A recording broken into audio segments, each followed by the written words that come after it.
a warm welcome to Align with Arlene Series 2, The Art of Healing. I am delighted to introduce you to the wonderful Luci Lenox. Luci is an international casting director. She has cast over 100 productions. She has amongst her clients Netflix, Amazon, Lionsgate, BBC, Hulu, to name but a few. And she also works with independent Spanish producers. And Luci has also created a very beautiful platform called Actors Home for actors internationally to get in touch and to really hone their craft and see if it's the right world for them. And she's come on today to share with us how it felt to begin her journey with being a casting director and to share some wise words of wisdom. Hopefully wise, with words anyway. Well, sorry, I can edit out wise if you want. That's all right. Thank you so much for being here. It means the world. Thank you. No, you're very welcome, and I'm very happy to be here. And very happy always to chat with you. Oh, likewise. So what I would like you to tell us first, please, is, was it always your goal to be a casting director? Was that always the aim? Was it a burning passion in you from a child? Not at all, not at all. Okay. It's one of the things I talk about quite a lot with actors and also other creative people, is that there's some jobs or professions, like being an actor or an artist, and I think also a director, that are vocational. And being a casting director is not at all vocational. I don't know anybody who at school says, oh, I want to be a casting director, unless I guess their family, their parents work. And I do know some people who work in casting and whose parents also worked in casting. But it's a very nice job, and it's a very good job. And I think that I would definitely recommend it as a career, but it's not something that people have a burning passion to do. And it's very important, I think, when actors are dealing with casting directors, that they remember that, because casting directors don't, and also the industry, actors have to be very careful to protect themselves, because they're so keen on working that they'll work for free, that they'll undersell themselves, that they'll go to an audition for anything. Just this week, I've been helping some actors who were, one actor was very concerned about her friend because she'd been approached and said if she paid, she could be in this very star-studded film. And I'm like, it can't be true. But her friend wanted to believe it so much that she was getting angry with her friend, saying, no, this is not true. Wow. I helped them to investigate. And of course, it wasn't true, because a reputable film would never ask an actor to pay to be in it. No. But actors have that desire to believe it. So, no, when I was growing up, I wanted to be a lawyer. I wanted to save the world.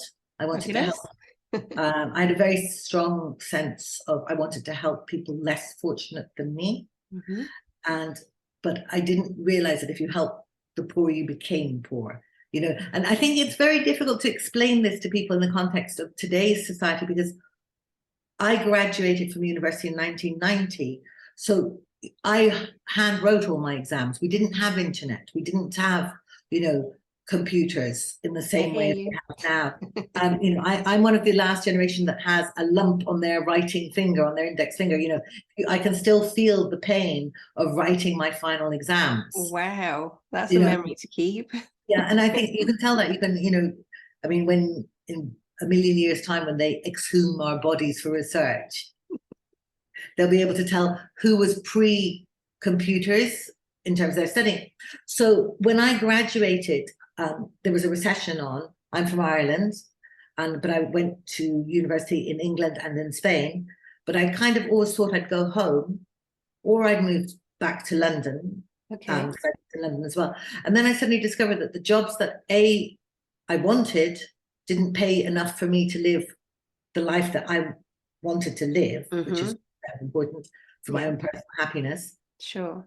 And B, they didn't actually, open me with welcome arms. I thought that, I was just enough of writing off, dear Mr. Smith or Mrs. Smith, I am available. And then they would write back and say, great, start on Monday. Yeah. It was like, I got 2 letters, I think, which said, oh, we've had 5,000 applicants and you're on file. We'll be in touch. Wow. And it's so weird now. I found one of the letters the other day, because I was going through some files, because of course it was all by letter then, not by email. And I found the letters and it would say, oh, we'll be in touch or something like that. And I just took that as a rejection. I just, that's, they didn't want me. Whereas now, having the confidence I have now, I'd be like, I would be chasing them. I'd be like, hey, great, when? Can I come in? Absolutely. Yeah. I'd be much more, I would be much less kind of like despondent, I think. Yeah. But so then I moved back to Spain. It's a very, very, very long story, so we definitely don't have time to do it all in one podcast. But I went to live in Italy for a while, then I came back to Spain. And then when I came back to Spain, I ran nightclubs for a very long time in the 90s in Barcelona. And I was involved with very kind of a bohemian world of helping artists, helping fashion designers. I produced their events. I produced all kinds of very strange things in very, very late at night. And I was looking at that actually. It looks amazing. Yeah. And then I worked with the Furel Spouse, a very, very well-known Spanish theatre company. And I was on tour with them. And then I did some work. Then I went back to London. I worked a little bit with MTV. But I think it's very interesting when you told me about talking to me as a creative, because I actually don't really consider myself a creative. I consider myself a very, very practical person. And then I did a course only about 2 years ago with a non-verbal communicator, Sonia El Hakim, who's one of the top experts in non-verbal communication in Spain. And we were doing work. The people who do her courses tend to be like football coaches, estate agents. It's just something I love studying. And we were doing an exercise on metaphors. And the man that I was working with couldn't do a metaphor. The metaphor had to be like, this phone represents the stream of communication, something very simple. And I was like, and I just couldn't understand why he couldn't get it. And then Sonia said to me, because you're creative. And I'm like, but I'm not creative. And then she's, oh, but you are. And then we talked about it. And then I realized that because I'm not as creative as the people I work with, it's a comparison thing. Yeah. I'm quite creative. Or no, I belong to the creative world, but I sometimes feel like I'm the translator between the creative world and the real world, because I have a very good relationship with my bank. I have a very good relationship. Some of my best friends are accountants, and I really like those kind of people who have a practical, organized approach to life. And I love creative people, and I'm very empathetic, but it's not, my own self-belief isn't that I'm the creative, it's that I'm a conduit for creatives. And it was an interesting thing. Yeah. and it's a part of the learning process. And in the same way, I only realized this very, very recently, in that I've always thought I'm a very good communicator. And then I realized it's because my family are extremely bad at communicating. So I'm the best of a bad bunch. And then I realized I had to do a lot more work on communicating, and which I'm doing. And I think one of my messages to people is definitely to think that communication is something that you have to study, and that you can get better at it. Because a lot of my generation say, oh, I'm not good at communicating, or communication is a problem. And I'm like, yes, but you can actually, it is something that you can improve.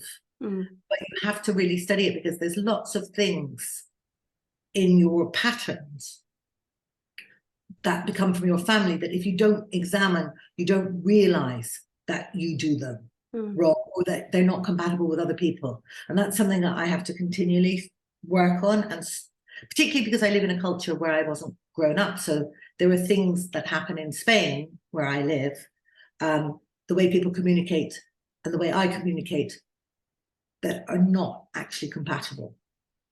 I absolutely understand that. I mean, I'm in Spain as well, and it is so interesting how we almost have to unlearn programs from our family, or kind of ancestral patterns almost. It's like the imprints of how we've learned, because that's all we had to learn.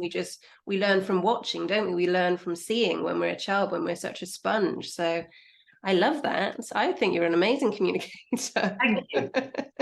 That's okay. But I think I'm very good at communicating like we are now. I'm very good at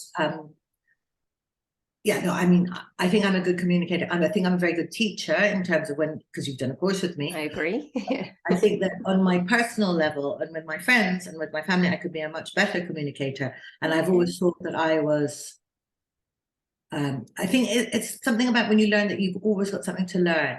There's things, for example, it's very easy to explain. And I was studying, trying to remember the name of there's another woman on communication. I like people to agree with me. And I have a high level of enthusiasm. So when I say to somebody, would you like to go to a restaurant? And they go, well, all right. The person goes, all right, thinks that they've agreed with me. And I hear a lack of enthusiasm. So I'll go, oh, well, why don't we stay home? And then they are like, but I've just agreed to go to a restaurant with you. Or, you know, if I say to somebody, shall we go and try that new restaurant? And they go, well, if you want. They think that they're giving me what I want. And what I actually want is a much higher level of energy. Wow. And it's very confusing for those people. And I have a lot of friends, and it was certainly a problem in my marriage, because I married an introvert and I'm an extrovert.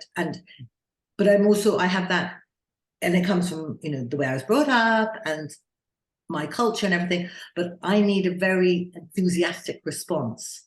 Whereas other people think that when they've just agreed to do what I do, that I should just be happy with that. Yes. But it's not because either of us are being difficult. It's just a very different way of communication that comes from your family. Or in Ireland, we have a tendency to be quite, we're much more polite. So in Spain, I find it very difficult when people don't say please and thank you. And then, but if you say the way por favor y gracias too much, you're being condescending in Spain. So like when I say por favor, and I find it very difficult, like even at work. I mean, I've been exploring artificial intelligence, you know, and using ChatGPT, and I had to ask it the other day, should I be using please and thank you? And they were like, well, we're not ascending in billing, but it is nice to maintain the formal speech. And I was like, yes, exactly. So I like even saying please and thank you to a robot. Whereas if I say por favor to somebody who's working for me, they take it as a very emphatic order, and it's very difficult for me, that kind of, I mean, it's all about communication. Or even in Spain, as a good example, it's very normal to comment on somebody's appearance here. You know, to say, oh, you look tired, or you've gained weight, or you've lost weight. Whereas in my culture, you know, my best friend wouldn't say that to me unless they were really worried, and then they would frame it in a totally different way. Like in Ireland, if we want to tell somebody that we think that they're looking a little bit overweight, we say, if you're looking well, means, okay. When somebody says, oh, you're looking well, you think, oh, I better go on a diet then. But they would completely, who ate all the pie. They say to you, oh, you've got fat. And you're like, who asked you? Completely. And people who you don't really even know, like, you know, not even a close friend. So that kind of thing is interesting. So I do recognize that people think I'm good at communicating on a professional level, but then I do know that I have to work on it, and I have to work on it because I live in a different culture. And sometimes it works to my advantages here. And I do have to work on it on a personal level, which is... Yeah, because we all see, sorry for interrupting, but I find it fascinating because we all see through our own stories, don't we? So it's really interesting you saying that you've got you need a high level of response, of enthusiasm, because, you know, that's what you've been born into, and that's what you're used to. And I always say it's, you know, it's that old adage, there's three sides to a story, what each person thinks and then what's actually happened. And there's been, for me as well, I hear you, in Barcelona, in Spain, the culture. In fact, when I go back to England, I don't know if you have this as well. Sometimes I forget to say please and thank you because some people find it insulting. Yeah. And it's very difficult and it doesn't feel, you know, it's just said in a different way. Yes, exactly. I totally agree. Completely. And in the same way and I think I said it to you when you're doing a class, it's like, and it's something that you know, on your journey will probably find as well. I like giving advice, and I see very clearly what I think people should do. But I've learned that non-solicited advice is not welcome. And I remember when I begin the courses, I would say I'm incredibly grateful to people who want to pay to do a course with me, because it means they want my advice. And when they followed my advice, they usually do pretty well. Yeah. And I'm so happy about that. But my family and closest friends do not want my advice. They don't follow it. I can see very clearly in my mind what they should be doing to live better and happier lives. And they've even said it to me. One of my friends said, we all know that if we did what you said, we'd be better off, but we're not going to. So leave it. But in a humorous way. And it's just like that. And so in my 50s, I found this peace, which is great for me in that I give advice to people now when they have entered into a deal with me that want it. It fulfills my need, and I enjoy it, and I take it very seriously. I spend a lot of time researching things. I read an awful lot. And I read a lot about psychology. I read a lot about business management, all the things that I like sharing with people. So I feel that I'm constantly informing myself, and then I like to share that information. And then with my friends and family, I just let them live their lives the way they want to live them, and try to, as much as possible, to be chilled about an observer. An observer, exactly. Distant observer. I do recognize it, and I mean, I'm not perfect. I still sometimes have to bite my tongue, or should have bitten my tongue. No, I hear you on that as well, because I'll be 47 this year, and it's been my whole kind of journey has been giving advice. And it was possibly about 10 years ago, I heard from one of my shamanic teachers, only give advice when you're asked, because that other person has to go through whatever experience they need to go through to grow, to learn. And when we're giving advice here, there, and it took a lot for me as well to stop doing that. And so, the same as you say you have to rein yourself in. I hear you. And it's a constant battle. I still think my tendency is still to give advice. Likewise. I've got a little inner monologue going on, but it's like, Yeah, mine doesn't always stay inner. I try. No. So may I ask you, because obviously we spoke about how you came to the path of being the casting director, and you've also mentioned about being an empath, which is huge. And so were there any moments when you were going along that path, as empaths, we feel so much, we can get in, as you already mentioned, with artists and your friends around you, into comparison, almost like comparison overwhelm when we're starting on a journey. Can you remember any moments where you just were almost engulfed in comparison overwhelm and you nearly didn't carry on, but you said yes, and you went through it?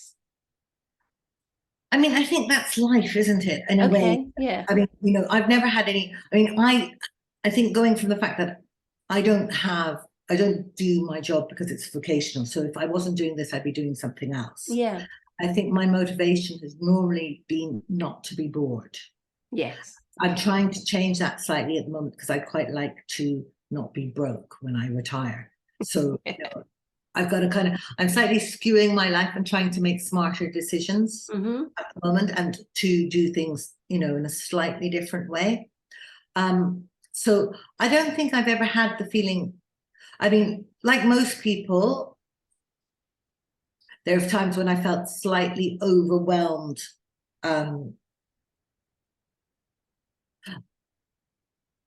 I'm trying to think of the times in my life where I felt, overwhelmed is about making decisions about one career or another, because I've been offered jobs in production and cast, and production of events, and production in film and television. So at those points is when I've had to take a path, because I've known that job will take me on a different path. So I've sometimes had to, take a moment to think. I'm not a particularly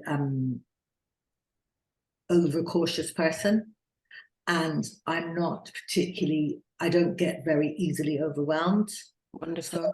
So when people, if somebody asks me, oh well, as you just have you ever been overwhelmed? I would have to really, really think about it, because I tend to feel when something gets really, really tough, it's almost a physical response of like, biting the bit, like, okay, I'll just have to get through this. And there've been those kind of moments in my life where it's been very, very tough.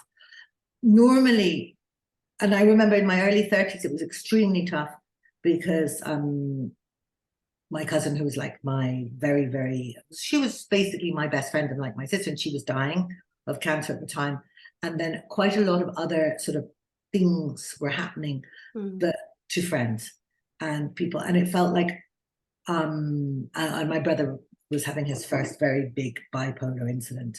So I spent beginning of my 30s, and then I went to therapy because I felt like I wasn't being able to live my life because I was so involved in stuff that was happening to other people that wasn't nothing to do with them either. It was their fault, but it just, I had to live that process with two of the people who were closest to me at the time. And I came out of a bad breakup of a relationship as well. So the beginning of my 30s were very painful in a way, but I went and did some therapy about it, which was very helpful. But it wasn't so much as overwhelming as a sense of like, I can't live my life because I'm having to deal with other people's absolutely stuff. And I found that quite difficult. But and also you can't really put yourself first. I mean, I found it difficult to work. I mean, I still haven't worked out how you put yourself first when the other person's need is so great. Yes, I understand. Yeah. And I think empathy is something that's interesting. I think I'm less empathetic now than I was when I was younger. Okay. I mean, I think now I'm much more aware, and it's post-pandemic as well. I don't know, because I think the pandemic is interesting in the fact that it's 2 years out of people's lives, and it depends at what stage of your life you were, how the effect would have.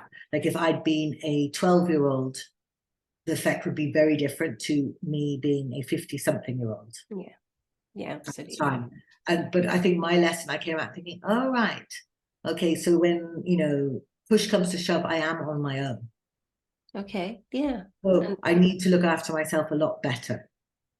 Yes. And as you've said as well, looking after yourself so much better, that's the only way we can help others, is when we look after ourselves first as well. And talking of the pandemic, is that was when the online support really came into fruition, wasn't it? That's obviously when I did the course with you. So because that's beautiful that you're supporting and helping actors all around the world. How did that come to fruition? Was that boredom? Yes, it was very funny because I was at home, and just before the pandemic, I'd been in touch with a young filmmaker, Kristen Dania, who's a director, and we were going to do a networking event in my studio for young directors and actors, because I like organizing networking things, and I've done it my whole life, and that was that. And then when I was here, and it was very early on in the pandemic, I looked at the message the other day, it was sort of, I mean, it was by April. And I sent a message to Kristen, who I'd only met once. I said, hey, why don't we take that networking online? And he was at home and he was studying, and he was in his mid-20s, but because of his pandemic circumstances, he was living at home with his mum. So he was also had, nobody in Spain, for anybody who wasn't in Spain during the pandemic, we weren't actually allowed out of our houses at all. No, of course. Yeah. And he was doing sort of TikTok stuff. So I was like, come and do this. And then it just took off, and then we set it up on Facebook, and then we did lots of table reads and lots of Zooms, and we were giving people things to do and meeting people and talking, and for a lot of people it was really important and really good. And then, I mean, I didn't do any courses during the pandemic when people couldn't go out, but then afterwards, then we wrote the course that you did, which was Back to Business. And I really like doing that. I mean, and I get inspired. It's still on Facebook, but I'm going to probably take it down now. And I've set up this new platform called the Actors Home. Yes. I wanted to take it off Facebook. Okay. I wanted to make it a paid community, because people kind of pay attention to what they pay for. And I didn't want a lot of dead wood in it. And there was reasons. And then I found it quite exhausting being on Facebook, because Well, you're quite a busy person. No, well, I'm quite busy. It's not that I don't mind doing, but it was just the fact that for me, I'm very anti-upselling. Ah, okay, yes, I'm very happy to charge like for a course. Mm-hmm. But I don't want you to do a course and then suddenly when you sign up for a course, then if I have another 20 euros, then I can have this, or Yes. I have something else, I'm going to do this, I can have that. And then the algorithm on Facebook keeps changing, when you're not looking. And then I never promoted my courses on my group. I never promoted anything that people had to sell because people couldn't earn money during that time. And then every time I looked away, somebody would be promoting something or trying to sell something, and then I have to explain to them that it wasn't about that. It wasn't a platform about supporting community. People. Yeah. And I mean, I was happy to say, oh, there's a discount on this, or very occasionally I might have said, oh, if anybody, because people have asked, they might have done that, but it wasn't the objective wasn't to make a sales funnel. And then when people started using my community as their sales funnel, but just because it's a group of people who they knew, and people don't understand that, and they, I didn't want to make a big thing about it, so I wanted to take that off, and then I wanted to have it somewhere that the data really wasn't on Facebook, so it's on a private platform now, which suits me better. So that was that, and it was just great. And I mean, I'm so grateful. It was such a nice feeling, and it's one of the things that I'm doing with the Actors Home, because the Actors Home is very much encouraging actors to help other actors, because I think you get so much joy about helping other people. And I think that sometimes actors become very, I don't know what the right word is, isolated. So that they forget about the joy, because they feel if they're not working that they have nothing to give, and they don't feel that their opinion is validated, or they don't feel empowered. And I think that if you are in the Actors Home and you see that, by giving an opinion, you're helping somebody choose which headshot to use, you're helping somebody with their how to re-edit their show reel, or simply, like this week, there's a actress who's going to be in Germany. She asked about German agencies. People have given her some advice. Somebody else is in LA. Somebody's recommended some courses or where to find them.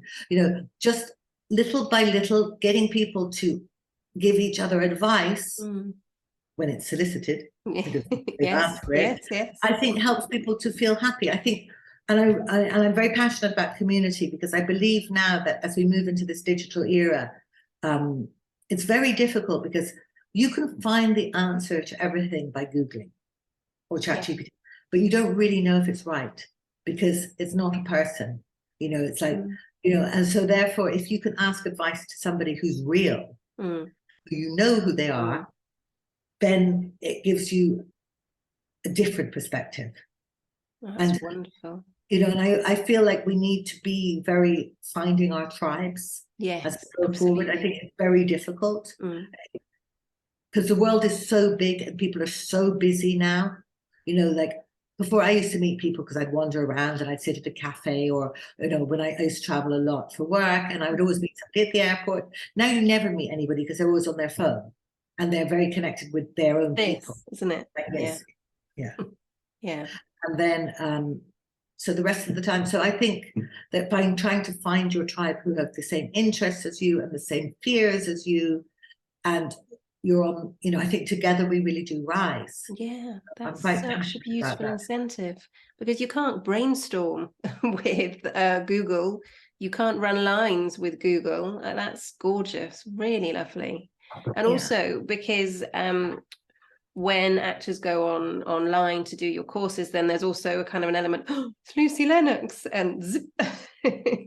But I remember you're very, very inclusive and asking people's opinions. That's gorgeous. So to allow people on the platform to get in touch with each other, and I imagine role play together, I guess, as well. Yeah, they can do their themes, they can do all kinds of things, whatever they want. Wonderful. I'll put all the information for people to get in touch. That's gorgeous. So there's a new incentive coming, which is basics to bookings. Because one of my questions to you was, if there's somebody or many people who've had, I've always really enjoyed the theatre, always really enjoyed arts, but have never quite dipped their toe in. And it's really interesting because I asked you the question a couple of days ago, and now you've created basics to booking. So this is for people, this is for everybody, I imagine, is it? Yeah, it's particularly for people who want to work as an actor, or who've got that, feeling that they really want to do it, because a lot of those people have applied to do, the reason that we have designed this course is because a lot of people are applying to do the other courses at my studio in Barcelona. Because we do a scene study class where you don't have to have any formal training, but unfortunately, not unfortunately, but it's for actors. Yeah. And so there were a lot of people who weren't actors, and we take them sometimes. I had a really good, student who was a poker champion, and he just wanted to improve his acting skills, and he was, but then because it's become quite well known, the course, then more and more people are reaching out, and then they've been saying, oh, but we do need to do some training as an actor. And I'm like, yes, acting does require some training. And then we thought, well, why don't we design a course just for those people, for the people who are, because after the pandemic as well, a lot of people. And I think going forward, people can make their money in much quicker ways than before. So then they have more free time to live their dreams. People are also much more aware that, you should be doing what you love. Yes, yeah. That's the thing.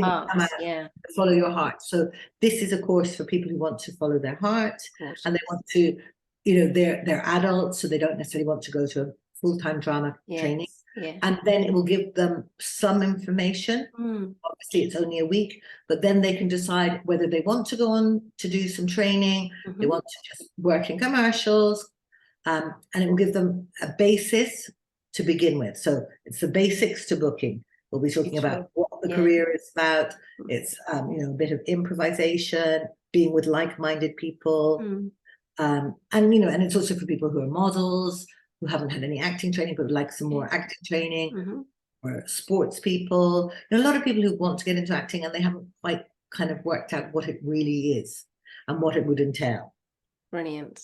That's what a gorgeous incentive. That's really, really lovely.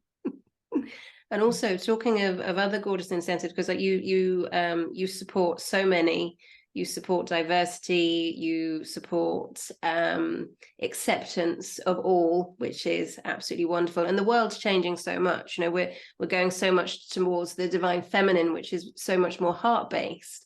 And also you support actors without borders. Yeah, I mean, I think all of those things support. I'm just part of them. It's just it's one of those things. It's like, I mean, when we talk about diversity and inclusion in casting, we were talking about it a lot when I was at the Cannes Festival this year, and I really think we should just call it accuracy, because that's the world. Yeah, absolutely. Accuracy in casting, so that we're representing the global majority in a much better way. I love that, accuracy, instead of instead of honing in on, because there's no separation. No, there's no separation, and I don't feel, I mean, I'm on lots of inclusion and diversity committees, and I'm always saying the same thing, because I don't feel like I'm including people. I feel like we are all included, and we are all diverse. It's very important to keep saying that and to be aware of that, because it's not like, and I am very much the global minority, not the global majority. I am a red-headed white person, which means I'm one of the very, very, very specific minorities, but who will get burnt in Spain if I go out in the sun this year again. But it's just like, but it's very complicated, and it's very complicated that, we have to be aware of history, and we have to be aware of the narratives that we get involved in as artists, as creators, as actors, because we're very much limited in our narratives at the moment. And even I was really disappointed to read that Netflix in the UK had been supporting diverse narratives, and they've decided that they're not going to make any of these projects that they've been supporting because they're not ready in some way. And I'm not giving you the exact details because I don't know them. But it's on the press. But they had a scheme that was to get new narratives, new writers, etc. And then they've decided they want to go back to the sort of bit boring commercial stuff. And it's like, it's very difficult, because we're in a world where the lowest common denominator wins. So people will watch a Marvel, studio picture because it's being promoted so heavily that we feel like we have to watch it. Yeah. Also, it's very easy to watch in today's attention deficit world because there's so little text that you can look at your phone, then you go back to it, then you can do this, then you can do that. Whereas if you're watching a complicated narrative about, a Syrian historical story, you have to actually pay attention. And really immerse yourself. Yeah. That's such a shame Netflix has done that. Yeah, I mean, it was just one small program that they had, and it was just. I read about it in the news. I'm thinking, the world. We have to keep fighting, but we also have to fight with our feet. Like we have to go and see these projects. We have to make sure that we're watching stuff that is a little bit more challenging, a little bit more flawed than the perfect. It's a bit like, I mean, it's the same as with your diet. It's like eating organic vegetables. Requires more effort, and they don't look quite as shiny as that perfect, strawberry. I like that analogy. That's fabulous. Yeah. If there's been anybody who has experienced, not a very nice situation for whatever reason, for whether the way they looked or just there was some judgment there, and they were in an audition process, or equally they got some information that was absolutely wrong and they paid some money out towards a company who said, we're going to put you in this, but you have to pay us. Basically, they've been stung. They've been burnt in whatever way that feels, and they feel that they just want to hide and go back into their shell and not follow their hearts because that happened. What would your words be? I'm not saying of wisdom. What would your words be? What would your advice be to anybody in that situation? Please. It's very difficult. Like the advice. I mean, my situation. I mean, I think that resilience is something that we have to learn. So that it's very complicated. Like because it would depend on the person, but it's don't let anybody kind of rain on your parade. Love that. Yeah. And I mean, another of the, it's a meme really, but it's, I always use it. It's like love many, trust few, always paddle your own canoe. And it's one of those things that I think that people should be very aware that it's not easy. Life's not easy. People will criticize you for how you look. Like, I mean, even this week in my office, we made a mistake because I wanted to do a commercial. For a commercial we're doing, we needed somebody who had to look in a very certain way. Okay. Barbie style. But it's because of the role, there's lots of diversity in the thing. And then one of my sisters said, oh, let's put this up on social media because we're looking for somebody. And they said, woman who has been, had her lips done and had her tits done. In the politically correct way of saying that. Like, no, let's not put that. Like I said, nobody will identify with that. So let's just put very good looking with big lips and Barbie style. So muy guapa. So then we posted that, and then lots of people complained, including people who work for me, saying that you can't say muy guapa, very good looking, because then we're saying that that's the style that's very good looking. And I hadn't even thought of it because I think everybody's beautiful. So just saying very good looking with big lips and a Barbie style, I thought was covering it. It's not being exclusive, but then it's a canon of beauty that the people who don't espouse to that criticize. But all the ladies who applied for the job were perfect. They got it. One of them even said, and I've got a pink Audi if you need one, just like Barbie. Because that's what they like. And and I'm not going to criticize them either. But you have to be very careful. But what is something I really believe on is like self-esteem, self-love, and work on that. And it's so difficult. One of the things I do with actors, I say, look at your work, think about what you do that's right first. Nice. I also think that people should have their own personal projects. So if you're an actor, you should find a tribe, find people, and always have something that you're working on your own. I don't mean a B plan, that's fine as well. Like, I think that people should have different streams of income, and I think that's very important. I think you shouldn't there was a narrative before, oh, you shouldn't have a plan B if you want to be an actor. I think you should have streams of income in today's world that mean that you never feel uncomfortable financially, so that you're never going to an audition thinking, if I don't get this, I won't eat. I don't think desperation helps actors. I don't think poverty helps actors. I think feeling safe does. So whatever you do to make yourself feel safe, and also talk to yourself kindly, have a good inner voice, so that if you have an inner voice that's saying you're not good enough, you're not beautiful enough, try to do some therapy. Whatever that means. It might be self-therapy, it might be self-healing, it might be, whatever works for you, but make sure that you are talking to yourself in a kind and supportive manner. And make sure that you are looking at what you're doing as an artist and thinking what's right about it, what's good about it, what am I strong at? Because so often what happens as actors go forward in their career, there's so much rejection inherent in an actor's career that they keep adding, what am I doing wrong? What am I doing wrong? And I didn't do this right, I didn't do this right. And this creates insecurity. And insecurity creates anxiety. Anxiety is one of the things that, and depression. And anxiety is also one of the things that detracts people. When somebody's anxious, and it's very difficult, and it's been a big problem in the last couple of years from the pandemic, which to lot of anxiety in people, is there's something about anxiety that irritates other people, or detracts them. It's not an attractive. Nobody's ever said, oh, I really want to go and hang out with a load of anxious people. No. Or, oh, I'd like to employ somebody who's anxious. And I mean, and it's weird because depression, which is awful, can create great art. But anxiety can't. No. I think. Anyway, that's my theory. So if we're working on that, then, and just finding things as well that give you joy. Being your own best friend. Being your own best friend is very important. And then as an actor, if you go and do something that makes you feel good about your acting, go and do a play, go and do a monologue, go and do something, make a skit for YouTube or evil TikTok or whatever it is that you want to do, but do something that makes you feel empowered, happy, and that you're enjoying your life.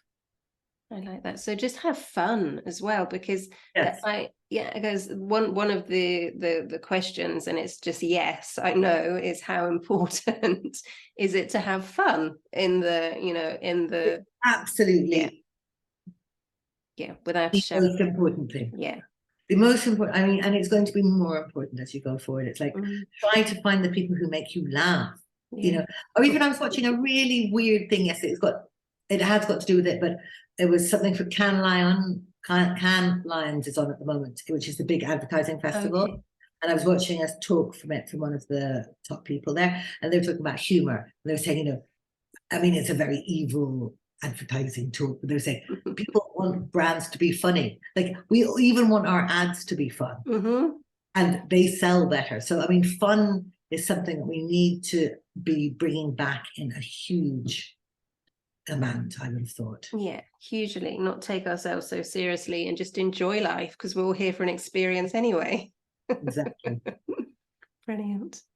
So this is kind of, I mean, obviously we've spoken about actors and you've already covered it, which is great in terms of, it's good to have a plan B, but also what about people, would you say, if they don't necessarily want to go down that route forever, but it's something they would like to just have a little play with or experience, would you encourage that or yes, not really? 100%.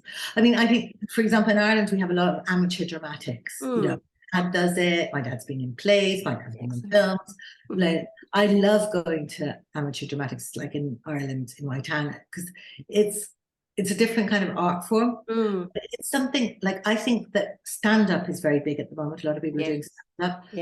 Impro, going to be anything that can get you moving, connecting and communicating and going back to and having fun is perfect. Like the more that people could do that, the better. And I think that, I think there's a big thing that I'm hoping has changed since the pandemic, and that we don't slip back into it. I was talking about it with a friend of mine who's an artist, and a Steiner. She teaches Steiner art, and she was saying that one of the biggest problems is that, and this is a conversation we had in 2019, is that in this age people do things for a reason. Yeah. Like you paint because you're going to sell your paintings, you act because you're going to have a career, you cook because you're going to do this. And there's this kind of, you know, we should be doing things just because we love doing them. And the dolce far niente makes the world a much lighter place. You know, the pleasure of doing nothing, or the pleasure of doing something for no reason other than the pleasure. And I think that's something that needs to be brought back, particularly as we move into this kind of digital era. Like, should be, you know, reading a book just because we like reading, not reading a book because we're going to learn something. Yes. And you should act just because you like acting, and you should, you know, and it's something to do in your free time, because otherwise we're all going to become couch potatoes. Yes. And social media addicts. Yes. And I think the more you act for love, for fun, the better. Yeah. And the more you just do things, whether it's singing or painting, anything that's cultural, there's a very strong reason why we have culture and why we have storytelling. And it's not to do with becoming a Hollywood star, it's to do with sharing a narrative. It's like even things like charades that we used to play, you know, with kids and my grandparents. Nowadays, it's very difficult to get a child off, you know, their phone. And the more you do those kind of things, the more likely it is that you'll be resilient. Yes. I think. I mean, I think they're the things that people forget how important they are. No, I completely agree. And you mentioned my favorite charades. We were brought up from a really young age with charades, and my niece and nephew, my nephew just turned 21, my niece will be 19. They had that, you know, they had fun and they played. Yes, they had their whatever they're called, iPads and all the rest of it, but you know, they immersed themselves. And I completely agree with what you're saying about, and it's one of the things I talk about a lot as well, is just immerse yourself into something without judgment, you know, draw, paint, sing, act, and just just let yourself go free and no judgment, just enjoy the moment. And that's fabulous. Love it. So thank you so much for being here. I hugely appreciate it. You're very welcome, and lovely as always chatting to you. Love your positive spirit, great questions, and good luck with your second edition of the podcast. Oh, thank you. Well, you don't need luck, but I wish you all the blessings, all the luck, all the world. Thank you for all and the lots of fun for both of us. Sorry? Lots of fun. Loads of fun. For both of us. Excellent. All right then. Well, thank you very much. All right then. Bye. Thank you so much for joining us. A huge thank you to Luci for her incredible generosity. And I will pop all the information about the Actors Home in the information for you to get in touch and to learn more about Luci's work. And also, if you would like to be involved in any of the courses at Frankenstein Studio, online, Actors Home, all of that will be there. Sending you all the love, and we'll see you on the next episode.